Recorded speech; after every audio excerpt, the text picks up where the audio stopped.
Welcome our GH Maths YouTube. ನನ್ನ GH Maths YouTube present ನಿಮಗೆ CETಗೆ ಹೆಲ್ಪ್ ಆಗ್ತಕ್ಕಂಥ ರಿಸಲ್ಟ್ಸು, JEಗೆ ಹೆಲ್ಪ್ ಆಗ್ತಕ್ಕಂಥ results mathematically and CUET central university entrance test, ಇದು ಆಲ್ ಓವರ್ ಇಂಡಿಯಾ ಎಕ್ಸಾಮ್ ಮಾಡ್ತಾರೆ. ಸೆಂಟ್ರಲ್ ಗೌರ್ಮೆಂಟಿಂದ ಮಾಡ್ತಕ್ಕಂಥದ್ದು ಸೆಂಟ್ರಲ್ ಯೂನಿವರ್ಸಿಟಿ ಎಂಟ್ರೆನ್ಸ್ ಟೆಸ್ಟ್. ಈ ಸೆಂಟ್ರಲ್ ಯೂನಿವರ್ಸಿಟಿ ಎಂಟ್ರೆನ್ಸ್ ಟೆಸ್ಟಲ್ಲಿ ಈವನ್ BSc ಸೆಂಟ್ರಲ್ ಯೂನಿವರ್ಸಿಟಿನಲ್ಲಿ BSc ಜನರಲ್ BSc ಬರುತ್ತಲ್ಲ, ಅದಕ್ಕೂ CET ಬೇಕಾಗತ್ತೆ. CET JE ಅಂದ ತಕ್ಷಣ ಕೆಲವು ಸ್ಟೂಡೆಂಟ್ಸು ಓನ್ಲಿ ಫಾರ್ ಇಂಜಿನಿಯರಿಂಗ್ ಅಂದ್ಕೊಂತಾರೆ. Not only for engineering, even ಸುಮಾರು ಕಡೆ ಈಗ ಗುಲ್ಬರ್ಗದಲ್ಲಿ ಸೆಂಟ್ರಲ್ ಯೂನಿವರ್ಸಿಟಿ ಇದೆ, ಡೆಲ್ಲಿನಲ್ಲಿದೆ, ವೇರೆವರ್ ಆಲ್ ಓವರ್ ಇಂಡಿಯಾದಲ್ಲಿ ಎಲ್ಲೆಲ್ಲಿ ಸೆಂಟ್ರಲ್ ಯೂನಿವರ್ಸಿಟಿ ಬರುತ್ತೆ ಅಲ್ಲಿ ನಾಟ್ ಓನ್ಲಿ BTech BSc ಇವೆಲ್ಲಕ್ಕೂ ಸಹ CET ಮುಖಾಂತರ ತೊಗೊತಾರೆ. ಅದರಲ್ಲಿ ಒಳ್ಳೆ ಸ್ಕೋರ್ ಮಾಡ್ಕೊಂಡ್ರೆ ನಿಮಗೆ ಒಳ್ಳೆ ಜನರಲ್ BSc ಮಾಡ್ಬೋದು. ಡೆಲ್ಲಿನಲ್ಲಿದೆ, ಮತ್ತು ಗುಲ್ಬರ್ಗ ಸೆಂಟ್ರಲ್ ಯೂನಿವರ್ಸಿಟಿನಲ್ಲಿದೆ, ಅಲ್ಲೂ BTech ಇದೆ. ಸೆಂಟ್ರಲ್ ಯೂನಿವರ್ಸಿಟಿ ಎಂಟ್ರೆನ್ಸ್ ಟೆಸ್ಟ್ ಗುಲ್ಬರ್ಗದಲ್ಲಿ ಯೂನಿವರ್ಸಿಟಿ ಇದೆ, ಇದಕ್ಕೆ ಸಪ್ರೇಟ್ CET. ಈ CETಗೂ ಇದು ಕರ್ನಾಟಕ CET, ಇದು ಕರ್ನಾಟಕದಲ್ಲಿದ್ದರೂ ಅದು ಸೆಂಟ್ರಲ್ ಯೂನಿವರ್ಸಿಟಿಗೆ ಸಂಬಂಧಪಟ್ಟಿದ್ದು. ಇದು ಎಕ್ಸಾಮ್ ತೊಗೊಂಡ್ರು ನಾನೇನು ರಿಸಲ್ಟ್ ಕಳಿಸ್ತೇನೆ, ಪ್ರಾಕ್ಟೀಸ್ ಮಾಡಿ. ಓಕೆ, ಈ ವರ್ಷ ಯಾರು CUET ತೊಗೊಂಡಿಲ್ಲ, ಸೆಂಟ್ರಲ್ ಯೂನಿವರ್ಸಿಟಿ ಎಂಟ್ರೆನ್ಸ್ ಟೆಸ್ಟ್ ತೊಗೊಂಡಿಲ್ಲ, ಅವ್ರು ದಯವಿಟ್ಟು ಮುಂದಿನ ವರ್ಷ ಆದರೂ ತೊಗೊಬೇಕು. ಯಾಕೆಂದರೆ ಸೆಂಟ್ರಲ್ ಗೌರ್ಮೆಂಟ್ ಆಗಿರೋದ್ರಿಂದ ಯೂನಿವರ್ಸಿಟಿ ಚೆನ್ನಾಗಿರುತ್ತೆ. ಆಲ್ ಓವರ್ ಇಂಡಿಯಾ ಎಲ್ಲಿ ಬೇಕಾದ್ರೂ ನೀವು ಯೂನಿವರ್ಸಿಟಿಗೆ ಅಪ್ಲೈ ಮಾಡ್ಕೊಂಡು ತೊಗೊಬೋದು ಈ ಎಕ್ಸಾಮ್ ಬರೆದ್ರೆ. ಓಕೆ, ಇದು ಸ್ಟೇಟ್, ಇದು JE ಗೊತ್ತಿದೆ ನಿಮ್ಗೆ already.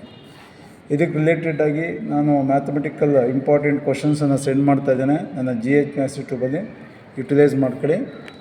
If e⁴ sin square x plus sin ⁴ 4x plus sin ⁴ 6x plus so on up to infinity into log 2 is equal to 8 and conditions ಕೊಟ್ಟಿರ್ತಾರೆ. x < π/2 > 0. ಇದನ್ನು ಓಪನ್ ಇಂಟ್ರ್ ಒಳಗಡೆ ಈ ಥರ ಬೇಕಾದ್ರೂ ಕೊಡ್ಬೋದು, 0, π/2. Then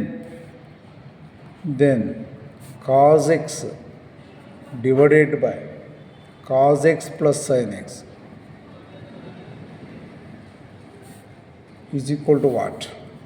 Option A √3 + 1/2. Option B √3 - 1/2. Option C 2/√3 + 1. Option D 2/√3 - 1. √3 - 1. e⁴ sin square x plus sin ⁴ 4x plus sin ⁴ 6x up to infinity into log 2. log 1 ಕೊಡ್ಬೋದಾಗಿತ್ತು, log 1 ಅಂದರೆ 0, total term 0 ಆಗುತ್ತೆ, e⁴ 1 ಆಗುತ್ತೆ, e⁴ 1 ಆಗುತ್ತೆ. ಅದಕ್ಕೋಸ್ಕರ log 2 ಕೊಟ್ಟಿದ್ದಾರೆ. By using this e⁴ sin square x plus sin ⁴ 4x plus sin ⁴ 6x so on up to infinity into log 2 is equal to 8. This is given result. The power of E is in some geometric progression to infinity, GP up to infinity. GPನಲ್ಲಿದೆ ಅಂತ ನಮ್ಗೆ ಹೆಂಗೆ ಗೊತ್ತಾಗುತ್ತೆ? ಇದರಿಂದ ಇದನ್ನು divide ಮಾಡಿದಾಗ sin square x ಬರುತ್ತೆ, ಇದರಿಂದ ಇದನ್ನು ಡಿವೈಡ್ ಮಾಡೋದು sin square x ಬರುತ್ತೆ. sin ⁴ 4x by sin square x. sin ⁴ 4x is nothing but what? sin square x into sin square x divided by sin square x. Cancel sin square x ಬಂದಿದೆ. sin ⁴ 4x divided by sin ⁴ 4x ಅಂದರೆ again sin ⁴ 4x into sin square x. sin power 4x cancel ಆಗಿ sin square x ಬರುತ್ತೆ. Common ratio R is equal to sin square x ಆಯಿತು. Clear? Okay. What is the formula of sum to infinity formula of G P? ನಾನು previous ವಿಡಿಯೋದಲ್ಲಿ send ಮಾಡಿದ್ದೇನೆ. ಎಲ್ಲ basics formulas first ಪೀಸ್ನಲ್ಲಿ ಬರ್ತಕ್ಕಂಥ ಎಲ್ಲ basics ಎಲ್ಲ chapter ರಿಸಲ್ಟ್ಸನ್ನು ನಾನು GH ಯೂಟ್ಯೂಬಲ್ಲಿ ಸೆಂಡ್ ಮಾಡಿದ್ದೇನೆ. ಅಷ್ಟನ್ನು ಪ್ರಾಕ್ಟೀಸ್ ಮಾಡಿ ನೀವು ಸಿ ಇ ಟಿನಲ್ಲೂ ಸಕ್ಸಸ್ ಆಗ್ಬೋದು, JEE ಸಕ್ಸಸ್ ಆಗ್ಬೋದು. ನೋಡಿ, ಸೆಂಟ್ರಲ್ ಯೂನಿವರ್ಸಿಟಿ ಎಂಟ್ರೆನ್ಸ್ ಟೆಸ್ಟ್ ನಾನು ಸುಮಾರು ಒಂದು 5-6 ವಿಡಿಯೋದಲ್ಲಿ ಇದ್ರ ಬಗ್ಗೆ ಜಾಸ್ತಿ ಹೇಳಿದ್ದೇನೆ. Okay, central university entrance test ಬಗ್ಗೆ ಸುಮಾರು ವಿಡಿಯೋದಲ್ಲಿ ಜಾಸ್ತಿ ಹೇಳಿದ್ದೇನೆ. ಎಷ್ಟೋ ಜನ ಸ್ಟೂಡೆಂಟ್ಸು ತಗೊಳಕ್ಕೆ ಹೋಗಲ್ಲ ಈ ಎಂಟ್ರೆನ್ಸ್. ಯಾಕೆಂದರೆ ಇದು ಆಲ್ ಓವರ್ ಇಂಡಿಯಾದಲ್ಲಿ ಸೆಂಟ್ರಲ್ ಯೂನಿವರ್ಸಿಟೀಸ್ ಎಲ್ಲೆಲ್ಲಿ ಬರುತ್ತೆ ಅಲ್ಲೆಲ್ಲಕ್ಕೂ ನೀವು ಅಡ್ಮಿಷನ್ ಆಗ್ಬೋದು. ನಾಟ್ ಓನ್ಲಿ BTech, ಬೇರೆ ಕೋರ್ಸ್ಗಳು ಜನರಲ್ BSc, ಓಕೆ, ಇಂಥ BSc ಕೋರ್ಸ್ಗಳನ್ನು ಸ್ಟ್ಯಾಂಡರ್ಡ್ ಕಾಲೇಜುಗಳಲ್ಲಿ ಓದೋದಕ್ಕೆ ನೀವು ಈ ಟೆಸ್ಟನ್ನು, ಎಂಟ್ರೆನ್ಸ್ ಟೆಸ್ಟನ್ನು ಬರೀರಿ. ಈ ವರ್ಷ ತಗೊಂಡವರು ನೆಕ್ಸ್ಟ್ ಈ ಫಸ್ಟ್ ಪಿ ಸಿಯಿಂದ ಸೆಕೆಂಡ್ ಪಿ ಸಿಗೆ ಹೋಗ್ತಕ್ಕಂಥ ಸ್ಟೂಡೆಂಟ್ಸು ದಯವಿಟ್ಟು ಲೆಕ್ಚರರ್ಸ್ ಅಡ್ವೈಸ್ ಮಾಡಿ, ಪೇರೆಂಟ್ಸ್ ಅಡ್ವೈಸ್ ಮಾಡಿ ಈ ಎಂಟ್ರೆನ್ಸ್ ಟೆಸ್ಟ್ ಬಗ್ಗೆ. ನಮ್ಮ ಕರ್ನಾಟಕದಲ್ಲಿ ಗುಲ್ಬರ್ಗ ಯೂನಿವರ್ಸಿಟಿ ಮಾತ್ರ ಇದೆ, ಇನ್ನೆಲ್ಲೂ ಇಲ್ಲ ಕರ್ನಾಟಕದಲ್ಲಿ. ಓಕೆ, ಆ ಎಂಟ್ರೆನ್ಸ್ ಟೆಸ್ಟ್ ಬರೆದ್ರೆ ಗುಲ್ಬರ್ಗ ಯೂನಿವರ್ಸಿಟಿನಲ್ಲಿ ಮಾತ್ರ ಅಡ್ಮಿಷನ್ಸ್ ಆಗ್ಬೋದು. CET ಅದಕ್ಕೂ ಸಂಬಂಧ ಇಲ್ಲ. CET ಬರೆದ್ರೆ ಗುಲ್ಬರ್ಗದಲ್ಲಿ ಸೆಂಟ್ರಲ್ ಯೂನಿವರ್ಸಿಟಿ ಇದೆಯಲ್ಲ, ಅದಕ್ಕೂ ಸಂಬಂಧನೇ ಇಲ್ಲ. ಅಲ್ಲೂ BTech ಇದೆ, ಅಲ್ಲೂ BSc ಇದೆ, ಮತ್ತು ಡೆಲ್ಲಿನಲ್ಲಿ BSc ಇದೆ, ಒಳ್ಳೆ ಕೋರ್ಸ್ ಇದೆ. ಅದಕ್ಕೂ ನೀವು CET ಬರೆದೇ ಹೋಗ್ಬೇಕಾಗತ್ತೆ. ಆನರ್ಸ್ ಅಂತ ಇತ್ತು, ಆನರ್ಸ್ BSc ಅಂತ ಇದೆ. ಕೆಲವು ಸ್ಟೂಡೆಂಟ್ಸ್ ಆನರ್ಸ್ BSc ಓದ್ತಾರೆ, ಅಲ್ಲಿದೆ, ತೊಗೊಳ್ಬೋದು. ನೀವು ಈ ಗೂಗಲ್ಗೆ ಹೋದರೆ ಸೆಂಟ್ರಲ್ ಯೂನಿವರ್ಸಿಟಿ ಎಂಟ್ರೆನ್ಸ್ ಟೆಸ್ಟ್ ಎಲ್ಲೆಲ್ಲಿ ಬರುತ್ತೆ, ಯಾವ ಕಾಲೇಜಲ್ಲಿ ಅಡ್ಮಿಷನ್ ಆಗ್ಬೋದು ನೋಡ್ಬೋದು ನೀವು. ಓಕೆ, ಗೂಗಲ್ ಹೊಡೆದು ನೋಡಿ. What is sum to infinity formula of GP? A/1 - R. S infinity is equal to A ಅಂದರೆ first term, which is first term here, sin square x divided by 1 - common ratio is also sin square x. S infinity of GP sin square x divided by, what is the identity formula of 1 - sin square x? Cos square x. Clearly sin square x by cos square x is nothing but tan square x. Okay. Now in power, e power ಅಲ್ಲಿ ಈ result ಬರೀತಾನೆ. It implies e power sin square x up to infinity result tan square x into log 2 ಇದೆ. into log 2 ಇಲ್ಲಿ ಬರೀತಾರೆ is equal to 8. log 2 into tan square x, e power log 2 into tan square x is equal to 8. Again we know that log m to the power of n is equal to n log m. Power of a logarithmic number is always equal to n into log m. n into log m is equal to what? n into log m is equal to log m to the power of n. ಈಗ ನಾನು log 2 into tan square x ಅಂತ ಇದೆ. ಈಗ ನಾನು ಇದನ್ನು n ಅಂತ treat ಮಾಡ್ತೇನೆ. Okay, ನಿಮಗೆ ಗೊತ್ತಾಗಲಿ ಅಂತ ಆರ್ಡ್ರ್ ಬರೀತಾನೆ.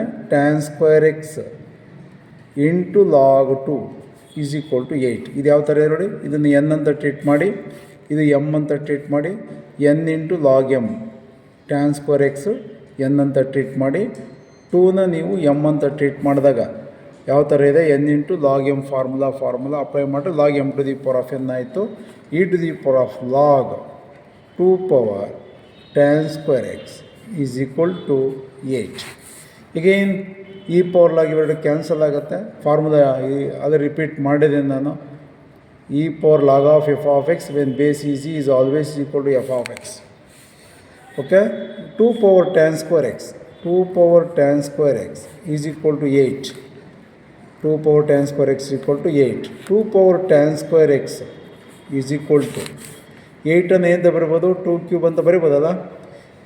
2 cube is the but what 8. Bases are same, equate the powers. Tan square x is equal to 3. Tan x is equal to how much? Root 3. Tan x is equal to root 3. Our question ಏನು ಕೊಟ್ಟಿದ್ದಾರೆ, ಇಷ್ಟು ರಿಸಲ್ಟನ್ನು ಕೊಟ್ಟು then cos x by cos x plus sin x equal to what ಅಂತ ಕೊಟ್ಟಿದ್ದಾರೆ. ನಮಗೆ ಬಂದಿರತಕ್ಕಂಥದ್ದು tan x equal to root 3 ಅಂತ ಬೇಕಾದ್ರೆ ಕೇಳ್ಬೋದಾಗಿತ್ತು. ಈ ಕ್ವಶನ್ ಬದಲಾಗಿ instead of this tan x equal to what ಅಂದರೆ ಆನ್ಸರ್ root 3 ಅಂತ ಬರೀಬೋದಾಗಿತ್ತು. ಇಲ್ಲಿ tan x ಅಂತ ಕೊಟ್ಟಿಲ್ಲ ಅವರು, cos x by cos x plus sin x ಅಂತ ಕೊಟ್ಟಿದ್ದಾರೆ. cos x plus sin x, cos x by cos x plus sin x ಅಂತ ಕೊಟ್ಟಾಗ cos x divided by cos x plus sin x. ಕೇಳಿದ್ದಾರೆ. ನಾವು ಏನು ಅರ್ಥ ಮಾಡ್ಕೊಬೇಕು ಪ್ರಾಬ್ಲಮ್ ಮಾಡಬೇಕಾದ್ರೆ, ನಮಗೆ tan x ರಿಸಲ್ಟ್ ಬಂದಿದೆ, ಬಟ್ ಅವರು ಕ್ವಶನ್ಸಲ್ಲಿ ಕಾಸು ಸೈನಲ್ಲಿ ಮಿಕ್ಸ್ ಮಾಡಿದ್ದಾರೆ. ಇದನ್ನು ಟ್ಯಾನಿಗೆ ಕನ್ವರ್ಟ್ ಮಾಡ್ಕೊಬೇಕು ಅನ್ನೋ ಐಡಿಯಾ ಬರಬೇಕು. ಕಾಟ್ ಬೇಕಾದ್ರೂ ಕೇಳ್ಬೋದು, ಕಾಟಿಗೆ ಕನ್ವರ್ಟ್ ಮಾಡ್ಕೊಳ್ಳಿ. ಟ್ಯಾನ್ಗೆ ಕನ್ವರ್ಟ್ ಮಾಡ್ಕೊಬೇಕು ಅಂತ ಹೆಂಗೆ ಗೊತ್ತಾಗುತ್ತೆ ಸರ್? ನಾವು ಯಾವ್ದು ರಿಸಲ್ಟ್ tan x, ನಮಗೆ ರಿಸಲ್ಟ್ ಬಂದಿರೋದು tan x, ಕಾಸು ಸೈನನ್ನು tan x ಕನ್ವರ್ಟ್ ಮಾಡ್ಕೊಬೇಕು. Divide on both sides by cos x, divide both numerator and denominator by cos x. ಯಾಕೆಂದರೆ tan x ಬೇಕಲ್ಲ. cos x by cos x is nothing but 1 divided by cos x by cos x is nothing but 1 plus sin x by cos x is nothing but tan x. Okay, so foot ಮಾಡ್ತೇನೆ 1 by 1 plus tan x ಏನು ಸಿಕ್ಕಿದೆ ನನಗೆ?